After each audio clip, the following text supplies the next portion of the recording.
So, hello everyone.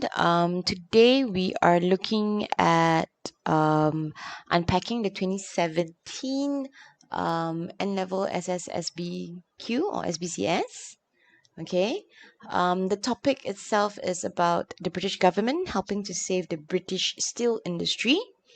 So do take note that there will be sources that would actually say, yes, the British government will help, but there will be sources that would actually say that no, the British government will not help. Okay, so every time when you have a background information, please read the question as well as the information. It will help you in understanding all the different sources. Make sure that you read everything first before you even attempt to write your answers. Okay, so there is a problem about the falling steel production, and specifically, it is UK is definitely affected by it, and there is a problem of losing jobs, for example, that the British people are facing. Definitely, there has been calls and there has been requests and there has been a lot of feedback given to the British government to step in to save the steel industry, because the steel industry is a very old industry, but a very important industry for Britain. So from this particular background information, you can see that countries like China would be the biggest competitor, and if let's say Britain cannot compete with China, maybe because China is offering a cheaper rate of steel, then definitely a lot of local British steel companies would actually no longer function or close down. All right, and the criticism is the government is not doing much. Now, if you look at source A, for example, what is an open letter? An open letter is definitely a letter that looks at given, published somewhere. Could be a newspaper, could be on on some sort of those kind of reading materials or magazines. Okay, and if you look very carefully, okay, who's the audience? Now, because this is definitely um, to the British Prime Minister, it is to him. Okay, and if you look very carefully, it actually shows that steel is very important because it is an industry that contributes to almost 9.5 billion pounds. All right, but if you look at the word yet, well, this actually tells you very positive things that what the steel industry does for the people, for the whole entire world, in fact. Because of the word yet here, it actually shows that there is some sort of negative elements there. The very fact that the government is sort of facing a lot of criticisms for allowing such an industry to die or to not save the jobs for people who are in the British steel industry. Okay, now the question is, what can you learn from the source about the British steel industry? Always remember that when you do inference, make sure that you don't just copy the inference from the source. You are supposed to unpack and make the interpretation yourself. So from this particular source, it gives you a sensing that British steel is important, and it also gives you the sensing that it is being neglected or it is not being looked after by the government. Now, be careful when you quote the source details. It is always very good to give two inference if, let's say, the inference is contrasting. So when I say inference and contrasting, is the first paragraph shows very positive aspect of the British steel industry, whereas the second paragraph talks about very negative aspect about the British steel industry. All right, and it's quite an open kind of question. It just tells you about, oh, what can you learn from the British steel industry. Okay, now source B next is published in a British newspaper. It is definitely a very important timing. I want you guys to take note of it. So sometimes you always remember why your sources would have a certain date, a certain month, a certain year. I do not think that examiners give this kind of information just for fun. So just take note, be very careful about a source that has a specific year. And the source talks a little bit about this demonstration, and it says it keeps the light burning, and the kids are holding on and saying, "Save our steel." It talks about the furnace. Now the question is again, who are these children? Why did the photograph publish pictures of children, right? I mean, shouldn't they be publishing people who are working instead? So there is a certain sort of agenda, a certain motive here by publishing a picture that shows children. When you have a purpose question, I want you all to remember you must have always a very good purpose verb. Okay, so to show, to tell, to highlight, while it is semi-correct, it will not give you the highest marks. Okay, now I want you guys to pay attention to the one that is in yellow. This is where when we write purpose, it has to be written in a form of a reason. Okay, and for you to get the higher marks is for you to look at the purpose in the bigger context. The very fact that it's published in 2016 and the very fact that we all know from the background information that there is this crisis, the newspaper has a certain purpose for publishing this photograph, right?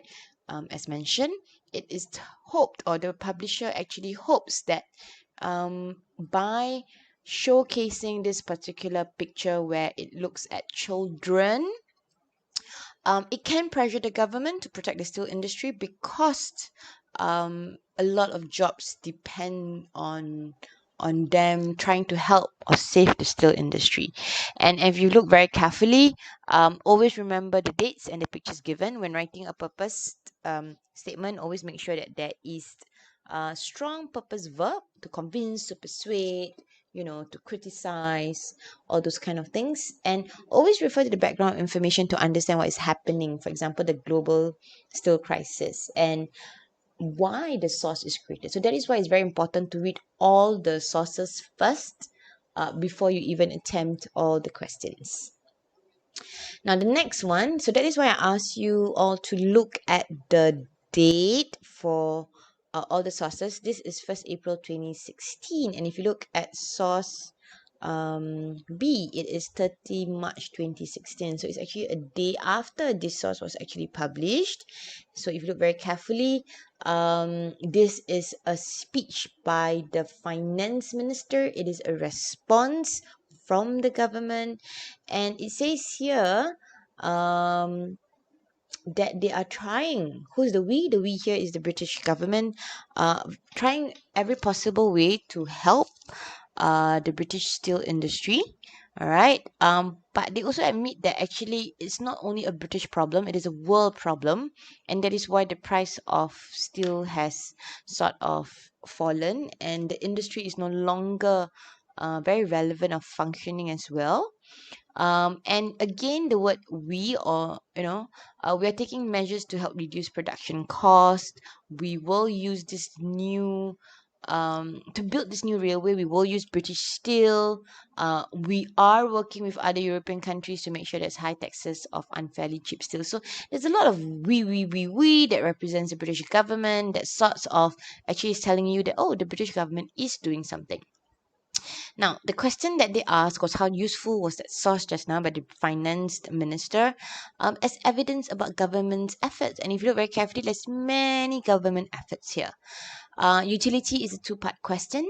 You have to actually write why it is useful. So it is, if it is useful in showing that the government has put in efforts, you must cross-reference to actually show that there are also other sources that sorts of backs up, or that sorts of supports source C. Okay, and of course there is possibility of us looking at the source is entirely not very useful.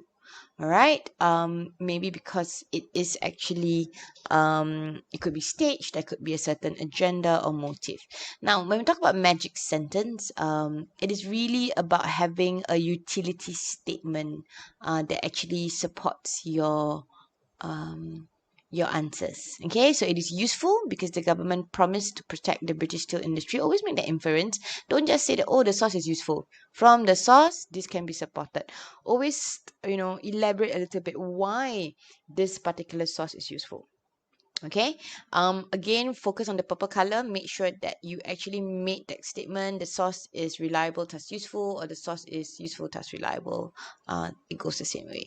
Okay, it is not useful because maybe it represents the finance minister and he represents the government, and he probably wanted to cover up for the British government and portray the government in a good light. So that is why perhaps that this source may not be something that is fully reliable.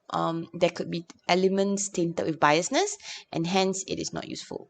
Okay, you can also go the way where you could actually talk about being not useful based on cross-reference. Okay, the very fact that the government may not actually use British steel, and when you look at the cross-reference, the best cross-reference is actually to source E. Okay, we haven't really unpacked source E, but if you really look at source E talks about how the government has failed to make promises about using British steel that will, in the long run, help the British industry. Okay, look at the purple color. It talks about how source E contradicts source C, hence source C is unreliable and thus not useful. Again, your utility statement. This was what I was talking to you about, the HS2 railway. So it's a lot of steel that needs to be used to make these railways and even some of these trains. So if the government is going to use the British steel, I think it will definitely help the whole industry. Okay, now compare contrast is very interesting because always when you compare and contrast, you have to look at things that makes a bit more sense. All right, if let's say it is similar, either you look at keywords, key phrases, or key ideas. Okay, so just think about KIV, keywords, ideas, as well as vocab. So vocab, I'm really talking about the vocab matches.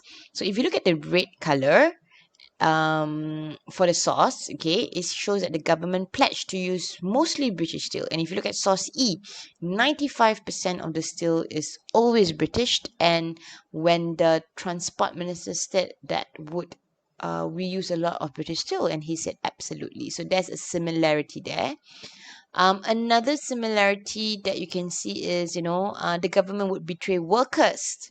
Same thing, they will not promise. The day here is the British government. They will not promise to buy 2 million tons of steel needed for the new railway link. So there is another similarity. If you look at the blue color box, it is actually about the differences. In source D, the government is saying that they will protect thousands of jobs. And they will, for example, used steel that is from the source from the UK, whereas in source E it says, however, the government is refusing to guarantee British steel. And if you look at the year, source D is 2016 and source E is 2017. So you can see that, there is a clear similarities, but there's also very clear evidence of differences. All right, so your answers would look something like this.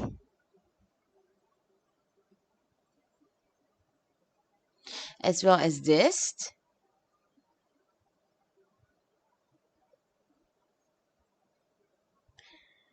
All right, so the next question and the final question that we're going to unpack for this particular paper is, of course, the E question, or the taking perspective question. Just remember that 1 yes, 2 no, or when you use 3 sources, okay, it is as high as 8 marks. And if you can hit 2 yes and 2 no, it's definitely looking between 9 to 10 marks.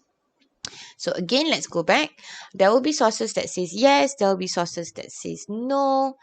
And if you look very carefully at source A, it does not show that the British government is helping, right?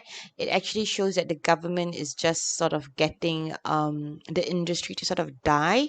There's no concrete evidence. So for this particular source, it actually shows that the British is not helping. Okay, source B, the very fact that there is actually a demonstration, think very carefully. Do you think that the British government is helping? Obviously not helping.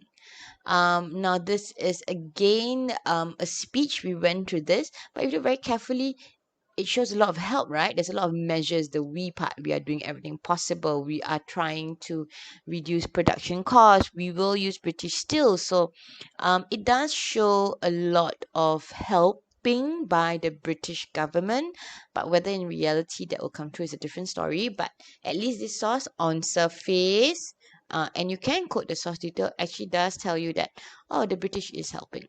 Okay. Source D, it's possible that there's both aspects. There's a helping aspect and there's also the ones that doesn't help. All right. But if let's say you took a look at it positively, it is definitely helping. Whereas source E, if you look very carefully, again, because of the however, it shows that the British government is not helping. So always remember that you can sometimes actually draw the box below the E question or the question 5, for example, that is in N level 2020, and ask yourself, what is the impact when the British government helps? What is the impact when the British government does not help? Okay, I think that would be important. So this is just some examples when I unpack the A and C question. Okay, this is what I meant by the impact when the British steel is used. It will give jobs and help the industry. So this is an example of a sample of writing for E-question, focused on the answer that is in blue.